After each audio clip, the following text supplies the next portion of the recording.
Selamat datang di materi perkuliahan Tumbuh Kembang Anak semester 4. Pada sesi pembelajaran kali ini, kita akan membahas topik yang sangat penting dan seringkali kurang mendapat perhatian dalam praktik gizi klinis, yaitu aspek gizi untuk anak berkebutuhan khusus, atau yang biasa kita kenal dengan singkatan ABK. Materi ini disusun berdasarkan pedoman terkini dari Kementerian Kesehatan Republik Indonesia tahun 2023, World Health Organization tahun 2022, serta berbagai jurnal internasional bereputasi di bidang gizi pediatrik dan ilmu neurodevelopmental. Setelah menyelesaikan materi ini, Anda diharapkan mampu memahami klasifikasi anak berkebutuhan khusus, mengidentifikasi masalah gizi yang umum ditemukan, melakukan penilaian status gizi dengan metode yang telah dimodifikasi, serta merancang intervensi gizi berbasis bukti untuk berbagai kondisi ABK. Sebelum kita masuk ke inti materi, mari kita lihat peta materi yang akan kita pelajari bersama. Perkuliahan ini dibagi menjadi 7 pokok bahasan utama. Pertama, kita akan membahas definisi dan klasifikasi anak berkebutuhan khusus, termasuk jenis-jenisnya dan data prevalensinya di Indonesia maupun global.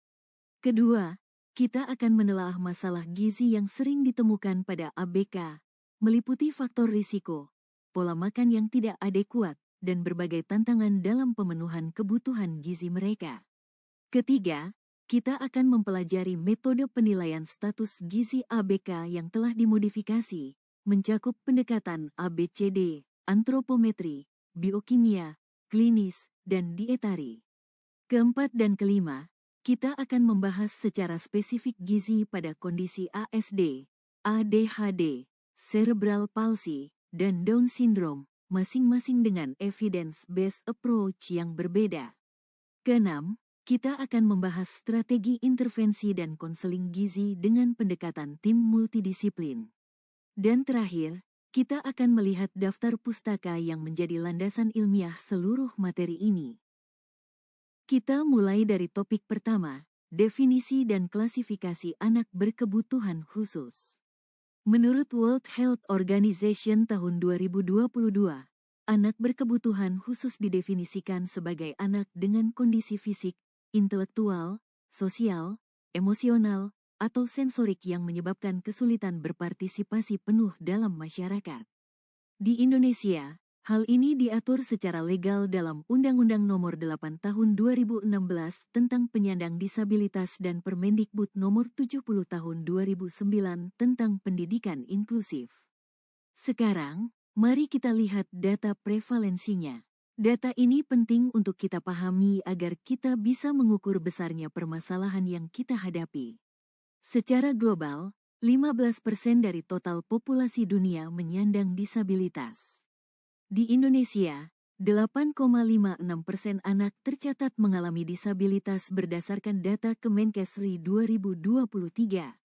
Khusus untuk gangguan spektrum autisme atau ASD, prevalensinya secara global adalah 1:100, sedangkan ADHD ditemukan pada 5-7% anak usia sekolah.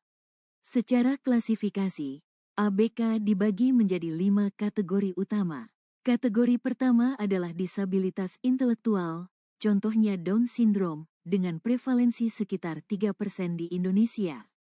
Kategori kedua adalah gangguan spektrum autisme atau ASD, yang di Indonesia mencapai 1:60 anak menurut data IDAI 2022. Ketiga, ADHD atau Attention Deficit Hyperactivity Disorder, ditemukan pada 5-7% anak usia sekolah. Keempat, disabilitas fisik atau motorik, contohnya cerebral palsy dan spina bifida, dengan prevalensi sekitar 2,6%. Dan kelima, disabilitas sensorik, mencakup tunanetra dan tunarungu, dengan prevalensi sekitar 0,9% berdasarkan data BPS 2022. Kita lanjutkan ke topik kedua, masalah gizi pada anak berkebutuhan khusus. Mengapa anak berkebutuhan khusus rentan mengalami masalah gizi? Ada 4 kelompok masalah gizi utama yang perlu kita pahami. Pertama, malnutrisi dalam bentuk kekurangan maupun kelebihan gizi. Penelitian Marchand dan kolega pada tahun 2021 menunjukkan bahwa prevalensi stunting pada ABK 2 hingga 3 kali lebih tinggi dibandingkan anak dengan tumbuh kembang normal. Ini adalah angka yang sangat signifikan. Kedua, food selectivity atau gangguan makan. Ini adalah masalah yang sangat khas pada anak ASD. Studi Scragg dan Williams tahun 2006 melaporkan bahwa 80% anak ASD mengalami selektivitas makanan yang ekstrim. Mereka menolak makanan tertentu berdasarkan warna, tekstur, bau, atau bentuknya. Ketiga, defisiensi mikronutrien. Defisiensi zinc, zat besi, magnesium, vitamin D, vitamin B12, dan omega-3 sangat sering ditemukan pada populasi ABK secara umum. Keempat, gangguan berat badan. Menariknya, masalah berat badan pada ABK bisa mengarah ke dua kutub yang berlawanan.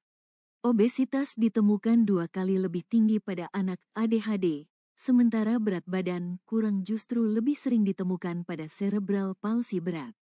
Masalah gizi ini tidak muncul begitu saja. Ada 3 kelompok faktor yang melatar belakanginya. Faktor fisiologis meliputi disfagia atau gangguan menelan terutama pada cerebral palsy, hipersensitivitas sensorik oral, reflux gastroesofageal, dan konstipasi kronik. Faktor perilaku mencakup penolakan makanan atau food neophobia, ritual makan yang kaku pada ASD, perilaku makan impulsif pada ADHD, dan keterbatasan motorik halus yang menyulitkan proses makan mandiri. Faktor sosial ekonomi tidak kalah penting. Diet khusus seperti gluten-free atau casein-free berbiaya tinggi, keterbatasan akses ke layanan gizi, dan kurangnya pengetahuan pengasuh. Topik ketiga kita adalah penilaian status gizi ABK menggunakan pendekatan komprehensif metode ABCD. Perlu dipahami bahwa penilaian status gizi pada ABK tidak dapat dilakukan sama persis dengan anak pada umumnya.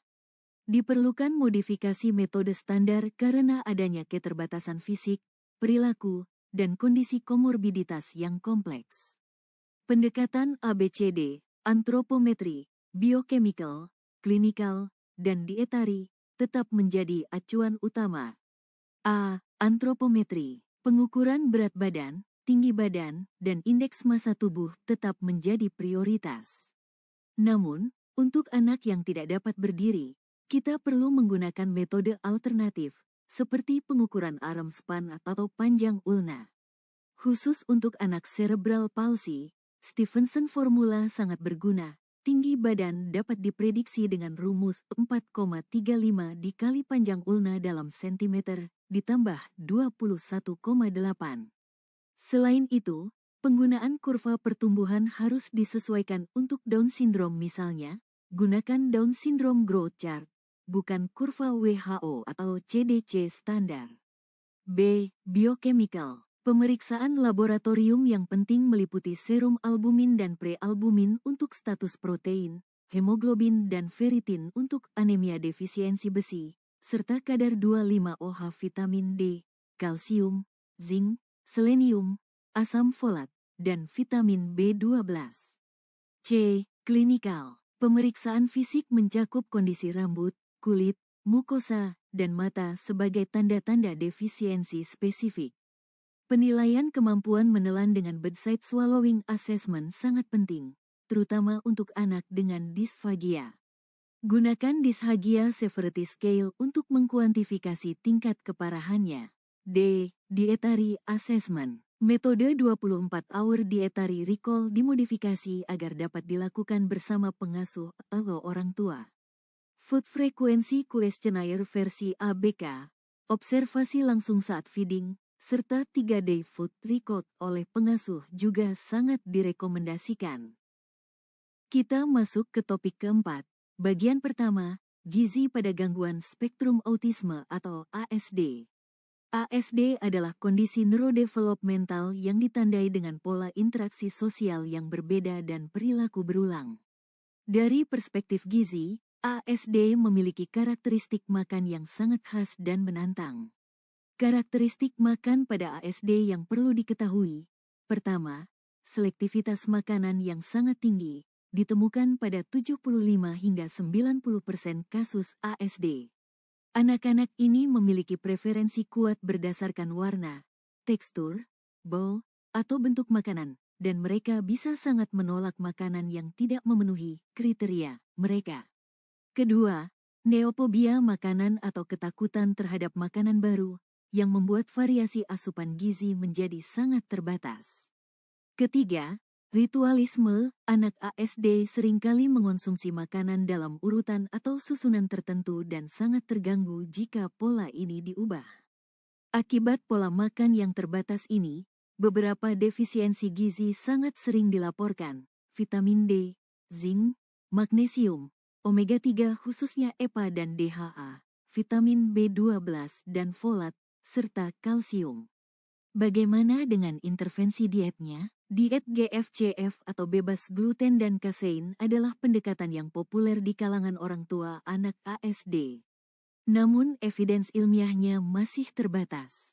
Cochrane Review tahun 2008 menyimpulkan bahwa diet ini dapat dipertimbangkan hanya jika ada bukti hipersensitivitas saluran cerna. Suplemen omega-3 dengan dosis EPA dan DHA 1,5 gram per hari menunjukkan perbaikan pada gejala hiperaktivitas dan kemampuan memusatkan perhatian berdasarkan beberapa RCT. Vitamin D3 dikombinasikan dengan K2 dengan dosis 300 IU per kilogram berat badan per hari menunjukkan perbaikan perilaku sosial pada beberapa studi. Diet ketogenik dengan rasio lemak terhadap karbohidrat 4:1 menunjukkan hasil awal yang menjanjikan, namun memerlukan monitoring medis yang sangat ketat. Masih di topik keempat, sekarang kita bahas gizi pada ADHD, Attention Deficit Hyperactivity Disorder.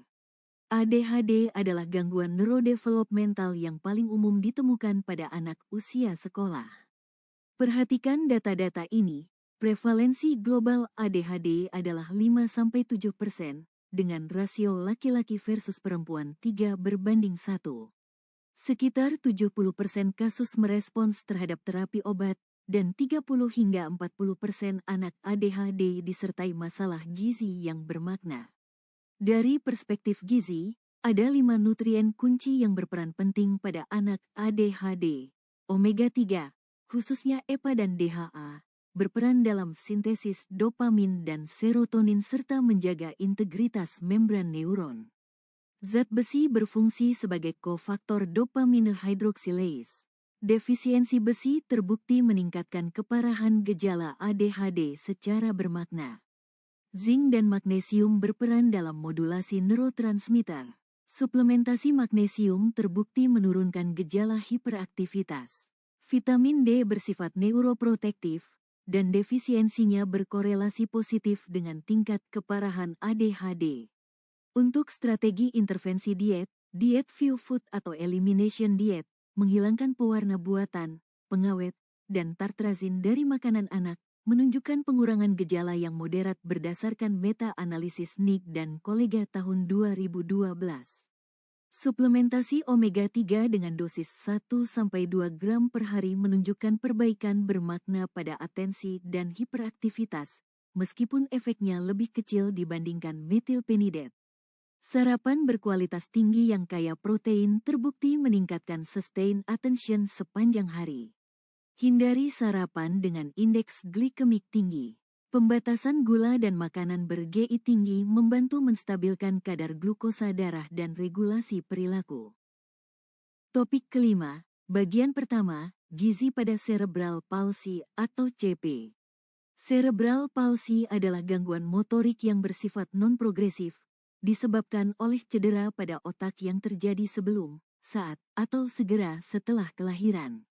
Kondisi ini memengaruhi tonus otot, postur, dan gerakan anak. Dari sisi gizi, datanya sangat mengkhawatirkan. 75 hingga 85% anak CP mengalami masalah makan, dan lebih dari 50% mengalami malnutrisi. Ini menjadikan manajemen gizi sebagai prioritas utama dalam penanganan CP. Salah satu tantangan khas adalah menentukan kebutuhan energi yang tepat. Karena ini sangat bervariasi tergantung tipe CP. Anak dengan cerebral palsy spastik ringan GMFCS level I-2 membutuhkan energi setara anak normal, yaitu 70-90 kal per kilogram berat badan per hari. Anak dengan CP spastik berat, GMFCS level 4-V, justru membutuhkan lebih sedikit kalori, yakni 60-80% dari kebutuhan normal, karena aktivitas fisiknya sangat terbatas. Sebaliknya, anak dengan CP diskinetik atau atetosis memerlukan energi lebih banyak, 110 hingga 130% dari normal, akibat gerakan involunter yang terus-menerus dan menghabiskan energi. Anak dengan CP hipotonia memerlukan sekitar 50-70% dari kebutuhan normal karena massa ototnya yang rendah. Untuk strategi pemberian makan, ada 3 pendekatan utama. Modifikasi tekstur makanan menggunakan IDDSI Framework, International Dysphagia Diet Standardization Initiative, dari level 0 untuk cairan tipis hingga level 7 untuk makanan padat biasa. Posisi dan teknik makan yang tepat, posisi duduk tegak 90 derajat saat makan, kepala sedikit fleksi ke depan, dan durasi makan tidak melebihi 30 menit. Nutrisi enteral melalui nasogastrik tube atau PEG gastrostomi dipertimbangkan jika asupan per oral kurang dari 80% kebutuhan atau berat badan terus menurun. Masih di topik kelima, gizi pada Down syndrome, juga dikenal sebagai trisomi 21. Down syndrome terjadi akibat kelebihan satu kromosom 21 dan merupakan kondisi genetik tersering yang menyebabkan disabilitas intelektual. Secara global, kejadiannya adalah 1 dalam setiap 700 kelahiran hidup. Fakta penting lainnya, 70% individu dengan Down syndrome berisiko mengalami obesitas di usia dewasa, 50% memiliki penyakit jantung bawaan, dan 15-20% mengalami disfagia yang signifikan. Ada 4 masalah gizi spesifik yang sangat sering ditemukan. Pertama, obesitas. Metabolisme basal yang lebih rendah dan komposisi tubuh dengan lemak yang lebih tinggi membuat anak Down syndrome sangat rentan mengalami kelebihan berat badan, yang pada jangka panjang meningkatkan risiko diabetes tipe 2 dan sleep apnea. Kedua, hipotiroidisme. Prevalensinya mencapai 15-20% pada Down syndrome, dan kondisi ini secara langsung memengaruhi laju metabolisme basal, pertumbuhan, dan perkembangan. Ketiga, konstipasi kronik. Disebabkan oleh hipotonia otot saluran cerna, potensi adanya penyakit Hirschsprung, dan asupan serat yang rendah. Keempat, penyakit celiak. Prevalensinya pada Down syndrome mencapai 5-16%, jauh lebih tinggi dibandingkan 1% pada populasi umum. Jika terdiagnosis, diet bebas gluten adalah keharusan. Rekomendasi gizi berbeda berdasarkan usia. Pada bayi usia 0-12 bulan, utamakan ASI eksklusif 6 bulan dilanjutkan MPASI. Berikan suplementasi zat besi 1 mg per kilogram berat badan per hari, monitor TSH setiap 6 bulan, dan evaluasi kemampuan menelan. Pada balita dan anak usia 1-12 tahun, kontrol porsi makan untuk mencegah obesitas, tingkatkan asupan serat, batasi gula tambahan kurang dari 5% total energi, dan berikan vitamin D 400-1000 IU per hari. Pada remaja dan dewasa di atas 12 tahun, targetkan IMT normal antara 18,5-22,9. Dorong aktivitas fisik terstruktur 60 menit per hari, lakukan screening celiak secara rutin, dan jadwalkan konseling gizi setiap 3-6 bulan. Perhatian sangat penting, selalu gunakan Down Syndrome Growth Chart karya Krong dan kolega tahun 1988 untuk memantau pertumbuhan anak Down Syndrome. Jangan menggunakan kurva pertumbuhan WHO atau CDC standar, karena pola pertumbuhan Down Syndrome secara inheren berbeda. Topik ke-6 dan terakhir sebelum simpulan. Intervensi dan konseling gizi pada ABK dengan pendekatan tim multidisiplin. Penanganan gizi ABK tidak bisa dilakukan secara sendiri-sendiri. Diperlukan kerjasama tim yang solid terdiri dari ahli gizi sebagai koordinator penilaian dan intervensi gizi, dokter spesialis untuk diagnosis dan manajemen farmakologis, terapis wicara untuk evaluasi dan terapi menelan pada kasus disfagia, terapis okupasi untuk feeding terapi dan melatih kemampuan makan mandiri, psikolog anak untuk menangani perilaku makan yang bermasalah, dan yang paling penting, orang tua dan pengasuh sebagai ujung tombak implementasi di rumah sehari-hari. Dalam praktik, kita menggunakan Nutrition Care Process atau NCP dari Academy of Nutrition and Dietetics tahun 2022 yang terdiri dari 4 langkah berurutan. Langkah pertama, asesmen gizi, melakukan pengumpulan data antropometri dengan modifikasi, riwayat makan, data laboratorium, pemeriksaan klinis, dan latar belakang sosial ekonomi.